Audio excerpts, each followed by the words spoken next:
Assalamualaikum dan selamat petang. Alhamdulillah hari ini kita dapat bertemu semula pada followers Travelog Hairi Abdul. Terima kasih atas sokongan yang diberikan selama ini. Alhamdulillah hari ini dengan izin Allah ingin membuat review ataupun memberi komen terhadap video yang sekarang ini mula trending yang saya terbitkan pada 1 hari bulan 7 2019 yang berjudul Mat-Kanga kahwin dengan gadis Jepun. Saya nak cerita sikit berkenaan dengan video ini. Pada masa tu saya ditugaskan untuk memandu sebuah bas Mercedes 1725 untuk membawa satu keluarga daripada Jepun.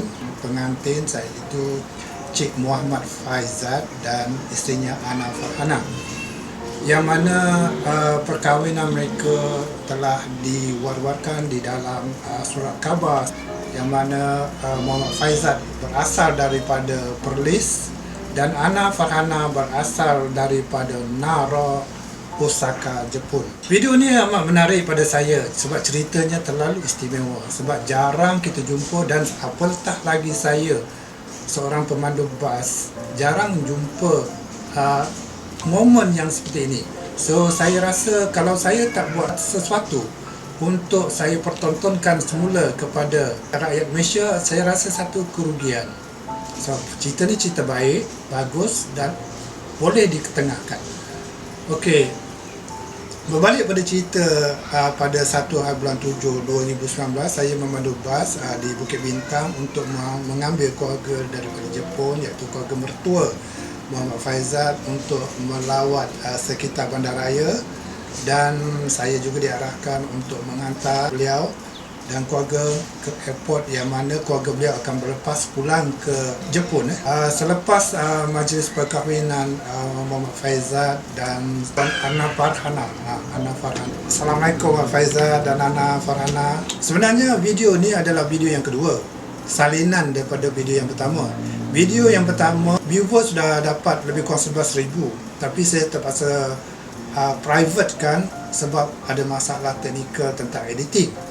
Jadi saya copy paste yang lama, saya keluarkan yang baru. Yang baru ni bukan saya edit, saya cuma copy paste saja untuk dalam 2 minggu lepas saya lihat video itu mula trending. Tiba-tiba naik daripada 2,000 naik 8,000, naik 9,000, 15,000, 20,000, sekarang ni ada di tangga 24,000. Kalau kita sebut video ini di kalangan mereka-mereka YouTuber ataupun mereka-mereka yang biasa dengan YouTube, kita katakan video ni taklah menarik mana pun, sebab ya baru 24,000. Yang saya maksudkan ribu-ribu itu adalah viewer dia. Tapi kita nak katakan ini kelas dia. Kita jangan samakan kelas A, kelas B, kelas C. Kelas C sama dengan kelas A memang jauh beza. Saya boleh katakan saya ni kita letaklah kelas C lah, bukan kelas A, bukan kelas B. Kelas A itu seperti artis-artis dan sebagainya. Kelas B itu korporat dan sebagainya. Kelas C ni mungkin kelas yang 10,000 ke bawah lah. Sila macam kita tengok lumba motor, ada 500cc, ada 250cc, ada kelas 150cc. Jadi video saya ni dalam 150cc lebih kurang. So kalau kita nak bezakan dengan 500cc, tak boleh lah. Apatah lagi yang 1 juta, 2 juta, 10 juta, memang jauh beza. Apa yang saya nampak, video ni banyak menerima komen. Saya tak silap saya ada 30 lebih komen. Kebanyakan komen saya dapati tak puas hati. Sebab apa tak puas hati? Sebab muziknya terlampau kuat daripada suara orang yang menemu ramah dan suara pengantin lelaki ataupun pengantin perempuan. Jadi suaranya tenggelam. Jadi masing-masing tak puas hati. Sebenarnya pada saya, kalaulah kita biasa tengok lah kan, kalau satu-satu video tu cantik, menarik, puas hati, dari segi penyampaiannya jelas, terang, isinya padat dan sebagainya, kita puas hati, kita rasa, yalah, macam mana kita rasa puas hati? Memang Kalau kita nak bagi komen pun, kalau ada masa kita bagilah komen, kita kata bagus, video ni terbaik. Tapi kalau video ni kita tak puas hati, apa perasaan kita? Daripada awal sampai akhir kita tengok video ni, kita tak puas hati. Yang lain semua puas hati, view dia puas hati, color mungkin puas hati, pengantin ataupun orang yang membawa watak dalam tu pun kita puas hati, cerita je pun hebat, puas hati, yang jarang kita jumpa. Lepas tu kenapa suara ataupun muzik tu terlampau kuat yang penerbit tapi biarkan di situ. Okey, kalau kita nak tahu, sebenarnya memang saya sengaja biarkan. Kalau saya nak edit balik, saya boleh mutekan balik ataupun saya boleh privatekan, saya edit, footage-nya pun masih ada lagi, saya edit dan saya buat balik dan bagi yang puas hati. Tapi saya biarkan sebab dengan komen tersebut yang tak puas hati itu menyebabkan video ni trending. Yang keduanya, kalau semuanya puas hati, jarang orang akan beri komen. Selalunya orang tak puas hati, yang marah, yang kata, bang, kalau boleh kuat lagi boleh tak muziknya, pun ada. Sorry jangan marah. Yang kata, ini kalau daripada pakai muzik ni lebih baik pakai muzik disco, pun ada. Jadi semua tak puas hati. Dan saya rasa mana-mana cerita ataupun video ataupun wayang ataupun filem yang kita tengok kita tak puas hati, kita akan ingat sampai bila dan kita akan rasa geram, kita akan rasa tak puas hati. Contohnya saya nak buat satu cerita. Kalau lah biasanya kita tengok apabila satu-satu filem ataupun drama yang akhirnya hero dan heroin akan kahwin, akan hidup bersama dan hidup bahagia. Itu yang kita nampak. Kita puas hati lah. Tapi kalau kita ketika satu video ataupun satu drama ni kita buat, hero-nya mati disebabkan dibunuh oleh penjahat, dan penjahat ni kahwin dengan heroin yang sepatutnya yang kita tengok dalam filem-filem biasa akan kahwin dengan hero, tapi tak, dia kahwin dengan penjahat. Kita puas hati tak? Tentu kita tak puas hati. Bila kita tak puas hati, kita akan kata kita tak puas hati dan sebagainya, dan kita akan marah. Dan perasaan marah tu kita akan bawa sampai keluar. Betul? Itu yang menyebabkan video ini trending. Dan itu juga menyebabkan filem itu akan jadi ranking dia naik. So, untuk YouTuber, untuk penggiat-penggiat drama, mungkin untuk filem boleh jadikan ini sebagai isu. Tapi memang negatif lah. Suara kuat memang tak sedar lah. Tapi boleh kita buatkan seperti cerita ke jalan cerita yang lain daripada yang lain. Okay. Yang keduanya, sebab yang interview tu ataupun orang yang meneramah tu, saya bukanlah seorang penemu ramah profesional. Itu bukan kerja saya. Kerja saya adalah seorang pemandu bas.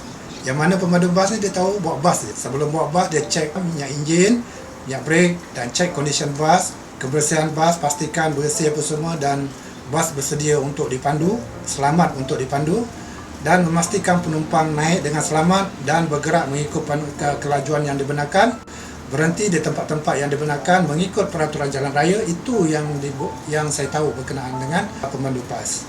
Saya bukan seorang penemu ramah yang profesional dan itu bukan pekerjaan saya. So, kalau saya interview anak Farhana daripada Jepun dan Muhammad Faizal, cuba menggunakan bahasa Inggeris yang mana bahasa Inggeris itu memang out. Kata memang cloud.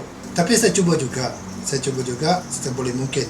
Sebenarnya banyak soalan saya nak tanya dengan Ana Farhana khususnya dan Muhammad Faizal. Cara penerimaan Ana Farhana dan keluarga pada awalnya ketika Muhammad Faizal datang ke Nara, Osaka, Jepun, pertemuan mereka bagaimana dan bagaimana keluarga Ana Farhana menerima Muhammad Faizal. So, tapi tak kesampaian sebab ialah masa dan waktu ketika itu. Saya sebenarnya bertugas sebagai seorang pemandu bas, mengambil peluang untuk menemu ramah kedua mempelai ini.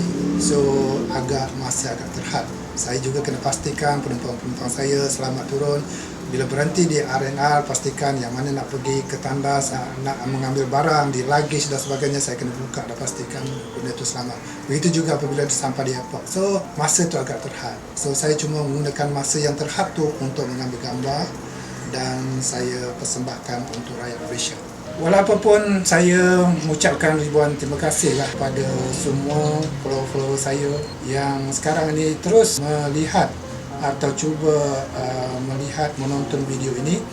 Yang belum tonton tu pun sedang mencari-cari video ini yang mula trending sehingga 24,000. Saya rasa malam ni ataupun awal besok, pagi esok akan naik 25,000. Wallahualam, hanya Allah saja yang tahu, kita tak tahu. Dan kepada Ana Farhana, memang terbaik.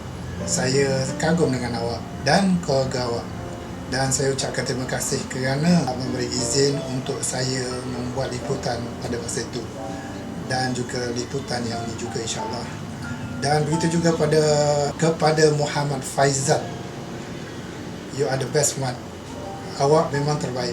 Lelaki Malaysia ataupun lelaki Melayu yang terakhir. Hero lah, saya cakap hero lah, senang itu. Bagaimana awak berdepan dengan keluarga di sana seorang diri, pergi bertemu dengan Ana Farhana, yang mana keluarga di sana terbuka hati untuk menerima awak, dan berkahwin dengan seorang gadis daripada Jepun, dan keluarga di sana datang ke Malaysia dan awak bertemu jodoh. Itu semua memang kalau kita nak katakan itu dah ketentuan Tuhan. Kalau dah jodoh kan, asam di darat, ikan di laut, asam di darat, di dalam periuk bertemu juga kan. Tapi saya nak katakan hal ni bukannya sesuatu yang bukannya mudah. Bukan Muhammad Faizal pergi ke sana sebab dia bekerja di sana, tak, dia tak bekerja di sana. Tetapi dia pergi di sana semata-mata untuk bertemu dengan Ana Farhana, dan dia izinkan Allah bertemu jodoh kekal hingga ke hari ini insyaAllah. Dan saya pun tak tahu di mana mereka sekarang, mungkin di Jepun, mungkin di Malaysia. Itu pun saya doakan supaya Ana Farhana dan Muhammad Faizal terus menikmati kebahagiaan berumah tangga til ke jannah, hingga ke jannah.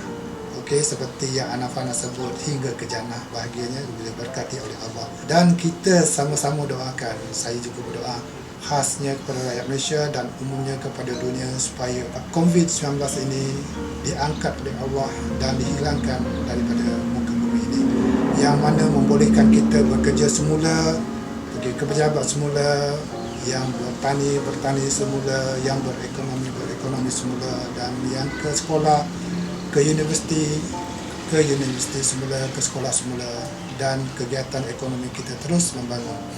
Untuk rakyat Malaysia, akhir kata daripada saya, Malaysia boleh. Okey, sekian.